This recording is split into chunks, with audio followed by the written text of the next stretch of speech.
বন্ধুরা, আপনাদের অনেকের মনে একটা প্রশ্ন থাকতে পারে যে আমরা যে এসআইপির মাধ্যমে মিউচুয়াল ফান্ডে ইনভেস্ট করছি বা ইটিএফে ইনভেস্ট করছি, আমরা এই ইনভেস্টমেন্টটা কখন তুলে নেওয়া উচিত বা আমাদের কোন লেভেলে গিয়ে বা কোন প্রফিট লেভেলে গিয়ে আমাদের একটা প্রফিট বুকিং করা উচিত।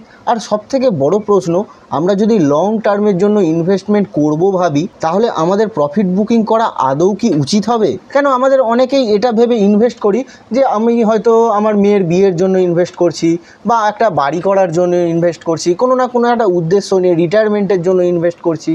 মানে আমাদের গন্তব্যটা যদি অনেক দূরের থাকে, তাহলে আমাদের মাঝখানে কি প্রফিট বুকিং করা আদৌ উচিত? আর যদি সেটা উচিত হয়, তাহলে সেটা কোন লেভেলে গিয়ে করা উচিত? তাই আজকের এই ভিডিওতে আমি আপনাদের সাথে একদম ডিটেলসে আলোচনা করব, দেখাবো কিভাবে প্রফিট বুকিং করতে হয়, কোন লেভেলে গিয়ে প্রফিট বুকিং করতে হয় এবং সেই প্রফিটটাকে নিয়ে আবার আমাদের কি করা উচিত, এই সমস্তটা ডিটেলসে আমি আপনাদেরকে বোঝাবো। তবে তার আগে আমি প্রথমে বোর্ডে চলে যাব এবং আপনাদেরকে এটা দেখাবো যে আমাদের প্রফিট বুকিং কেন করা উচিত। তাই চলুন আগে একবার বোর্ড থেকে ঘুরে আসি এবং তারপরে এসে স্ক্রিনে আমরা দেখব যে আমাদের প্রফিট বুকিং কোথায় করা উচিত, কিভাবে করা উচিত এবং সেটাকে নিয়ে আমাদের কি করা উচিত। তো আমাদের প্রথম প্রশ্ন হলো, আমরা প্রফিট বুকিং করব কেন?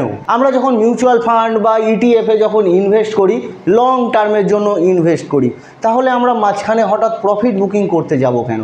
দেখুন, যারা আপনারা অনেক দিন ধরে এই মার্কেটে আছেন তারা জানেন যে মার্কেটে একটা সিগনিফিক্যান্ট রিটার্ন আমাদের জেনারেট হয়, মার্কেট ধীরে ধীরে ওপরে উঠতেই থাকে। কিন্তু হঠাৎ একটা করে ক্র্যাশ আসে এবং আমাদের বড় একটা অ্যামাউন্ট কেটে উড়ে যায়, মানে বড় একটা প্রফিটের পার্সেন্টেজ কেটে উড়ে যায়। তারপরে মার্কেট হয়তো সাইডওয়েজ হয়ে যায় এবং তারপর আবার উঠতে থাকে। তো আমাদের কাছে যদি এরকম একটা সিস্টেম থাকে যে মার্কেট উঠছে এবং যখন ডিক্লাইন হওয়া শুরু হলো, মার্কেটের টপের কাছে গিয়ে যদি আমরা আমাদের প্রফিটটা বুকিং করে নিতে পারি, তাহলে কেমন হয়? দেখুন, আপনাদের মধ্যে যারা এই মেন্টালিটির মধ্যে আছেন যে আমি ভাই দেখবো না কিছু, আজকে আমি 20 বছরের জন্য ইনভেস্ট করতে চাই, আমি ধীরে ধীরে এসআইপি করব এবং আমার কোনো যায় আসে না মার্কেট পড়লো কি মার্কেট বাড়লো, তাদেরকে কোনো অসুবিধা নেই, তাদের রিটার্ন জেনারেট হবেই। আজকের এই সিস্টেমটা তাদের জন্য যারা মার্কেটে ইনভেস্ট তো করছেন এবং রিটার্নটা আপনারা আরেকটু বাড়িয়ে নিতে চাইছেন। তো আজকের এই সিস্টেমটাতে আমি আপনাদেরকে স্ক্রিনেও দেখাবো যে আমরা কিভাবে মার্কেটের টপের কাছে গিয়ে বেরিয়ে আসতে পারি এবং বেরিয়ে আসার পর আমরা কি করব। দেখুন, যদি মার্কেটে আপনার একটা বড় রিটার্ন, হয়তো আপনি এসআইপি করছিলেন, আপনার জেনারেট হলো, মানে আপনি হয়তো 5 লাখ টাকা ইনভেস্ট করেছেন এবং আপনার 100%-এর রিটার্ন হয়েছে, 100% আপনি রিটার্ন জেনারেট করলেন, আপনার 10 লাখ টাকা হয়ে গেল, ঠিক আছে। কিন্তু হঠাৎ করে যদি মার্কেটে একটা বড় ক্র্যাশ আসে এবং মাত্র 50%-এর যদি একটা ক্র্যাশ আসে, তাহলে আপনার 5 লাখ টাকাটা আবার 5 লাখে চলে আসবে। মানে আপনি গেইন করেছিলেন 100%, কিন্তু 50%-এর ক্র্যাশই আপনাকে আবার 5 লাখে নিয়ে চলে আসতে পারে। আপনি ভাববেন এ কী হলো, কিন্তু এটাই ম্যাথামেটিক্যাল সত্য। মার্কেট যখন ওপর দিকে যায়, সেই গেইনটা যখন 100% হয়, সেই গেইনটাকে মুছে ফেলার জন্য 50%-এর ক্র্যাশই যথেষ্ট। তো মার্কেটে যদি একটা মোটামুটি ধরুন 15 থেকে 16%-এর একটা ক্র্যাশ আসে, তাহলে আপনার প্রফিটের একটা বড় সিগনিফিক্যান্ট পোর্শন কিন্তু এইটুকু এলাকায় উড়ে চলে যেতে পারে, যেটা আপনারা অলরেডি এই রিসেন্টলি দেখেছেন। মার্কেট যে 26,000-এর টপ বানিয়েছিল, সেই টপ থেকে যখন 15-16% পড়লো, আপনাদের কাছে যাদের মিউচুয়াল ফান্ড বা ইটিএফ হোল্ডিংয়ে আছে, আপনারা দেখবেন আপনাদের গেনের কত পার্সেন্ট পড়ে গিয়েছিল। স্টকসে তো এর থেকে আরও বেশি পড়েছিল, কিন্তু যদি মিউচুয়াল ফান্ড বা ইটিএফ আপনাদের কাছে থেকে থাকে, তাহলে সেই রিটার্নটা যেটা কমে গেছে, সেটাও অনেকটা বড় সিগনিফিক্যান্ট পোর্শন আপনাদের খেয়ে নিয়েছিল এবং প্রায় 1 বছরের কাছাকাছি হতে চললো, এখনও পর্যন্ত মার্কেট সেই লেভেলে আসেনি বা আপনাদের রিটার্নটাও সেই লেভেলে আসেনি যেটা 26,000 লেভেলে ছিল। তাই আপনারা যদি এই লেভেলে বেরিয়ে যেতেন, যে একটা এখান থেকে আপনি প্রফিট বুকিং করলেন 50%-এর, আমি বলছি না পুরো বেরিয়ে আসতে, যারা আপনারা লং টার্ম ইনভেস্ট করছেন তাদেরকে আমি বলছি না যে পুরো এখান থেকে বেরিয়ে আসতে, আমি বলছি 50% যদি আপনি বার করে নিয়ে সেই টাকাটাকে কোনো ডেট ফান্ড বা লিকুইড ফান্ডে, ডেট বা লিকুইড, তো ডেট ফান্ড বা লিকুইড ফান্ডে আপনি টাকাটা রাখেন, তাহলে যেটুকু টাইম মার্কেট পড়ছে সেইটুকু টাইম আপনার 6%-এর কাছাকাছি এই ডেট ফান্ড বা লিকুইড ফান্ড থেকে জেনারেট হতে পারবে। এবং যখন মার্কেট এই নিচের লেভেলে চলে এলো, সেখানে আপনারা আবার নতুন করে ইনভেস্টমেন্ট করতে পারবেন। তখন টাকাটা কোথা থেকে আসবে? তখন এই ডেট বা লিকুইড ফান্ড থেকে আপনাদের কাছে টাকাটা আসবে। মানে আপনার যে এসআইপি অ্যামাউন্টটা ছিল, এসআইপি যে অ্যামাউন্টটা আপনি আগে করছিলেন, যখন মার্কেট ক্র্যাশ হওয়া শুরু করে দিল বা মোটামুটি নিচের লেভেলে এসে একটা থেমে গেছে, আপনারা চার্টে দেখতে পাচ্ছেন, তখন আপনাদের এসআইপিটা 2x বা 3x করে দিতে পারবেন। তখন টাকাটা কোথা থেকে আসবে? তখন আপনাদের এই ডেট ফান্ড বা আপনার লিকুইড ফান্ডে যে টাকাটা আপনারা ওপর লেভেলে তুলে রেখে দিয়েছেন, ওখান থেকে এসআইপিটা বাড়াতে পারবেন। এর ফলে কি হবে, আপনাদের টাকাটা এই যে ওপরে উঠেছিল এবং নিচে গেল, আপনার টাকাটা তো এখানে এসআইপি গেছে, এখানে গেছে, এখানে গেছে, এখানে গেছে, এখানে গেছে, এসআইপি গেছে।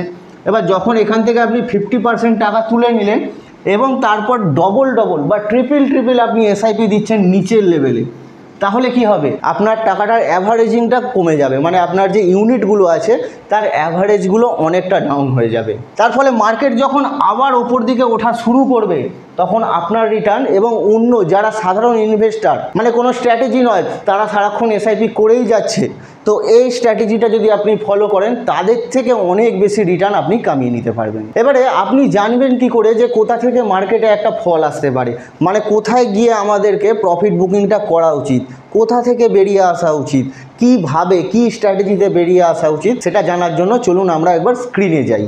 তো আশা করি আমি আপনাদেরকে বোঝাতে পারলাম যে আমাদের প্রফিট বুকিং কেন করা উচিত। এবারে আমি আপনাদেরকে দেখাবো আমাদের প্রফিট বুকিং কোথায় করা উচিত। দেখুন, এটা হলো নিফটির চার্ট। মানে আমরা দেখতে পাচ্ছি যত পেছনেই যাই না কেন, নিফটি কন্টিনিউ আমাদেরকে পজিটিভ রিটার্ন দিতেই থেকেছে। মানে নিফটি ধীরে ধীরে ওপর দিকে উঠতেই থাকে। মানে আমরা যদি শেয়ার বাজারে ইনভেস্ট করি এসআইপির মাধ্যমে বা ইটিএফের মাধ্যমে, তাহলে আমাদের রিটার্ন অলরেডি এমনিই জেনারেট হয়, মানে সময় দিতে হয় কিন্তু রিটার্ন জেনারেট হয়। কিন্তু আমরা যদি মাঝে মাঝে দেখি যে দেখুন এইখানে আমাদেরকে একটা ফল দেখিয়েছে প্রায় 66%। বুঝতে পারছেন, 2008 সালে আমাদেরকে ফল দেখিয়েছে 66%। তারপরে এইখানে একটা ফল দেখিয়েছে প্রায় 22%। আবার এখানে একটা ফল দেখিয়েছে আমাদের প্রায় 36%। আবার রিসেন্টলি আমাদেরকে নিফটি একটা ফল দেখিয়েছিল, সেটা কত পার্সেন্টের? প্রায় 16%-এর ফল দেখিয়েছিল। এবার আমাদের কাছে যদি একটা সিস্টেম থাকে যে এই ফলগুলোর ঠিক আগে বা ফল শুরু হওয়ার সঙ্গে সঙ্গেই আমরা যদি সেখান থেকে মোটামুটি 50%-এর মতো প্রফিট বুকিং করে নিতে পারি এবং সেই টাকাটাকে আবার রিইনভেস্ট করি ধীরে ধীরে যখন ফলটা হচ্ছে বা ফলের নিচের দিকে, তাহলে আমাদের কি হবে, আমাদের অ্যাভারেজিং কস্টটা অনেক কমে যাবে এবং মার্কেট যখন আবার নতুন করে রিটার্ন দেওয়া শুরু করবে, এই যে দেখুন মার্কেট আবার ওঠা শুরু করেছে, তো সেই মার্কেটে আমরা ভালো রিটার্ন জেনারেট করতে পারবো। মানে অন্য অ্যাভারেজ যারা এমনি ইনভেস্টার আছে, যারা কন্টিনিউ নর্মাল এসআইপি করছে, তাদের থেকে বেশি আমরা রিটার্ন জেনারেট করব এই প্রফিট বুকিং মেথডটার মধ্যে দিয়ে। তো আপনাদের যদি কোনো মিউচুয়াল ফান্ড থাকে, প্রথমে আপনাদেরকে খুঁজে নিতে হবে যে আপনার যে মিউচুয়াল ফান্ডটা আছে, মানে স্মল ক্যাপ হোক, মিড ক্যাপ হোক, ফ্লেক্সি ক্যাপ হোক, লার্জ ক্যাপ হোক, যে কোনো মিউচুয়াল ফান্ড আপনার থাকুক, সেই মিউচুয়াল ফান্ড কোনো না কোনো ইন্ডেক্সকে ফলো করে। ইন্ডেক্স কি? ইন্ডেক্স হলো অনেকগুলো শেয়ারকে একত্রিত করে এক জায়গায় করে একটা সূচক যেটা হয়, সেটাকে বলি আমরা ইন্ডেক্স। যেমন নিফটি 50 হলো ভারতবর্ষের টপ 50 কোম্পানির একটা ইন্ডেক্স। এবার ইন্ডেক্সে তো আপনি ডাইরেক্ট কিনতে পারবেন না, আপনাকে হয় ইটিএফের মাধ্যমে কিনতে হবে অথবা মিউচুয়াল ফান্ডে ইন্ডেক্স ফান্ড বা লার্জ ক্যাপ ফান্ড, এই ধরনের ফান্ডের মাধ্যমে ইন্ডেক্সে আপনাকে বিনিয়োগ করতে হবে। এবার আপনি যে মিউচুয়াল ফান্ডে ইনভেস্ট করছেন, সেই মিউচুয়াল ফান্ড কোনো না কোনো এরকম বেঞ্চমার্ক ইন্ডেক্সকে ফলো করে। তো আমাদের মধ্যে অনেকেই এটা জানিই না যে আমাদের মিউচুয়াল ফান্ড আবার কোনো ইন্ডেক্সকে ফলো করে। তো এইটা যদি আপনি জানতে চান যে আপনার যে মিউচুয়াল ফান্ডে ইনভেস্ট আছে, সেই মিউচুয়াল ফান্ডটা কোন ইন্ডেক্সকে ফলো করছে, তাহলে আপনাকে যেতে হবে moneycontrol.com-এ। তো moneycontrol.com-এ গিয়ে আপনি যদি সার্চ করেন যে কোনো আপনার যে ফান্ড হাউসের মিউচুয়াল ফান্ডটা আছে, ধরুন আপনার যদি নিপ্পনের থাকে, আমি এখানে নিপ্পন সার্চ করে মিউচুয়াল ফান্ড থেকে নিপ্পন মিউচুয়াল ফান্ড খুলে নিলাম। তো নিপ্পনের যে যতগুলো মিউচুয়াল ফান্ড আছে এখানে আপনি পেয়ে যাবেন। তো সেই রকমই আপনার যদি কোয়ান্টে থাকে, আপনি গিয়ে কোয়ান্ট খুঁজতে পারেন। আমি এখানে QUANT কোয়ান্ট মিউচুয়াল ফান্ড খুললাম। তো কোয়ান্ট মিউচুয়াল ফান্ডের মধ্যে যতগুলো ফান্ড আছে সেই সমস্ত ফান্ডগুলো আপনাদের কাছে খুলে গেল। এবার ধরুন আপনার কোয়ান্ট স্মল ক্যাপ ফান্ডে আছে, আমি একটা র্যান্ডাম সিলেক্ট করছি, আপনাদের যেটা আছে আপনারা সেটা সিলেক্ট করবেন। ধরুন কোয়ান্ট স্মল ক্যাপ ফান্ডে আমি যদি ক্লিক করি, তাহলে আমাদের কাছে এসে যাবে যে এটা this scheme versus benchmark index, মানে কোন বেঞ্চমার্ক ইন্ডেক্সকে এই স্কিমটা ফলো করছে সেটাকে আমাদের দেখায়। যেমন এখানে দেখাচ্ছে নিফটি স্মল ক্যাপ 250। তাহলে আপনি যদি এই ফান্ডটায় ইনভেস্ট করে থাকেন তাহলে আপনাকে ফলো কী করতে হবে, যে আপনার ইন্ডেক্স কি করছে। তো ইন্ডেক্সে আমরা যাব নিফটি স্মল ক্যাপ 250-তে আমরা যদি যাই, এখানে যদি লিখি নিফটি স্মল, এই যে নিফটি স্মল ক্যাপ 250 আমরা পেয়ে গেছি। তো আপনার যদি ওই ফান্ডটায় ইনভেস্ট থাকে তাহলে এই ফান্ডটা আমি খুলে নিলাম। তেমনই যদি আমরা অন্য কোনো ফান্ডও দেখি, যে মিড ক্যাপ ফান্ড বা large and mid cap fund এখানে আমরা দেখতে পাচ্ছি। তো লার্জ অ্যান্ড মিড ক্যাপ ফান্ডে যদি আমরা যাই তাহলে এ কাকে ফলো করছে, নিফটি লার্জ মিড ক্যাপ 250 ইন্ডেক্সকে ফলো করছে এই ফান্ডটা। তাহলে আমাদেরকে যেতে হবে কোথায়, এখানে গিয়ে লিখতে হবে নিফটি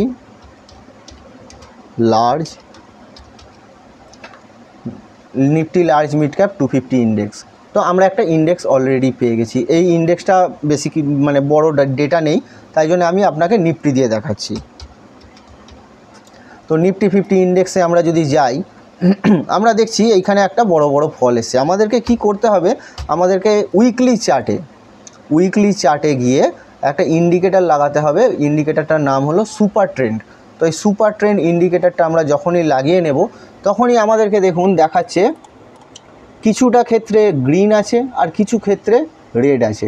গ্রিন মানে কি, সেই সময় নিফটি ওপর দিকে, শেয়ার বাজার উপর দিকে যাচ্ছে, আর রেড মানে হলো এই সময় শেয়ার বাজার নিচের দিকে যাচ্ছে। এবার আপনার যেখান থেকেই ইনভেস্টমেন্ট থাক না কেন, আপনার যদি ইনভেস্টমেন্টটা 20%-এর উপর থাকে, মানে আপনার ইনভেস্টমেন্টের রিটার্নটা, আপনি 1 লাখ টাকা ইনভেস্ট করেছেন এবং আপনার রিটার্ন দেখাচ্ছে 1,20,000 টাকা, মানে মোটামুটি 20% মানে আপনার রিটার্ন জেনারেট হয়ে গেছে, তখন আপনাকে এই সুপার ট্রেন্ডটা লাগিয়ে নিতে হবে। এবং যদি আপনি দেখেন যে এখানে গিয়ে সুপার ট্রেন্ড রেড হয়ে গেছে, মানে এইখান থেকে যখন সুপার ট্রেন্ড গ্রিন হয়েছিল সেখান থেকে আমাদের অলরেডি রিটার্ন দিয়ে দিয়েছে 92%-এ। দেখুন উইকলি চার্টে সুপার ট্রেন্ড অত সহজে কিন্তু রেড বা গ্রিন হয় না, মানে রোজ হয় না। তো 92% যখন আপনাদেরকে রিটার্ন দিয়েছে, তারপরে গিয়ে আমাদেরকে দেখিয়েছে যে একটা এখানটা রেড হচ্ছে, তখন আপনাদেরকে এই লেভেলে কি করতে হবে, একটা 50%-এর প্রফিট বুকিং করতে হবে এবং সেই টাকাটাকে আবার রিইনভেস্ট করতে হবে মার্কেট যখন নিচের দিকে ফল হচ্ছে, মানে আগামী যখন আপনি হয়তো ইনভেস্টমেন্টটা তুলে নিলেন তারপর আগামী 1 বছর ধরে আবার ইনভেস্টমেন্ট বাড়াতে হবে। এবার দেখুন এই লেভেল থেকে যদি আপনার এই লেভেলে ইনভেস্টমেন্ট শুরু হতো, আমি মনে করছি ধরুন এই লেভেলে আপনার ইনভেস্টমেন্ট শুরু হয়েছিল 2021 সালে, তারপরে গিয়ে নিফটি রেড হয়ে সুপার ট্রেন্ড রেড হয়ে গেছে, তাহলে কি আপনি তুলে নেবেন? না, কেননা তখনও আপনার তো রিটার্ন কোনো জেনারেটই হয়নি। আপনার যখন রিটার্ন অলরেডি জেনারেট হলো, ধরুন এইখান থেকে আপনার হয়ে গেছে 43%, তো 43%-এর পর গিয়ে নিফটিতে আমরা একদম রিসেন্টলি দেখতে পাচ্ছি যে রেড হয়েছিল, সুপার ট্রেন্ড রেড হয়েছিল নিফটিতে।